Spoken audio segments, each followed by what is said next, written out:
My name is A.K. Payne, and my play for the O'Neill this year is Love I Awethu Further. So, Love I Awethu Further is about a collective and ensemble of Black women and non-binary people who plan a revolt on a plantation in the antebellum South. It is an adaptation, a loose adaptation of Julius Caesar, where Caesar is reimagined as a character named Mistress Catherine or Catherine. I began this play in 2020, and there were a lot of protests that were going on around George Floyd, and I went home for the summer. It was the first time I had gone home since COVID began, and I was reading Julius Caesar for part of my graduate school program, and just became really, really inspired about the structure of that play, or just was thinking a lot about what it means for people to fight for a revolution, to fight for freedom, to fight for autonomy. And that being the sort of backdrop of this play. So that's kind of where it came from. A lot of times my process involves just a lot of writing just in a sort of stream of consciousness kind of way. I spend a lot of time free writing before I build a play. I'll just write nonsense. I'll just write random words for a while I'm just figuring out character or figuring out an idea. Until something comes out of that. And so for awethu, it was sort of beginning with that structure of Caesar, writing down a lot of notes about that structure, thinking about how to map it onto this group of Black women and non-binary actors who will be playing these characters.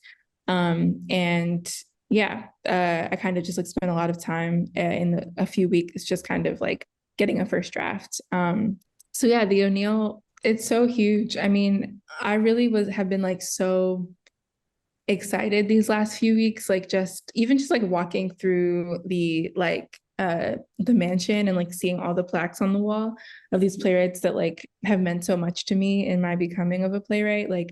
I'm from Pittsburgh, and so August Wilson is always the first person, the first playwright that wrote someone who sounded like home for me, or wrote people who sounded like home for me. And so seeing his name so many times up on those walls was so inspiring.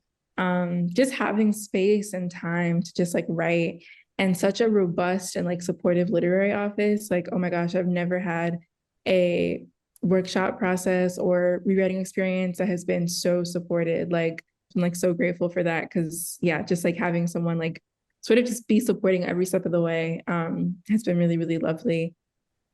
I love the fact that there's 2 script and hand readings. I think that's a really beautiful structure that really allows space for me to, I guess, kind of see what I learn in conversation with an audience and then build on that structure. I think that's really exciting, because oftentimes once you get in front of an audience, it's kind of okay, well, that's done. At least for readings, during production time, there's the preview period, which is, kind of similar. But for readings, at least in my experience in the past, it's usually you workshop for a long time and then you have a reading at the end. But the capacity to have 2 readings and space in between really opened up worlds for me to learn about the play, which with a very essential element, which is the audience. I couldn't imagine this process any other way. It was just so stunning. Every single aspect of our community, I just felt really supported, and I was really grateful for the experience.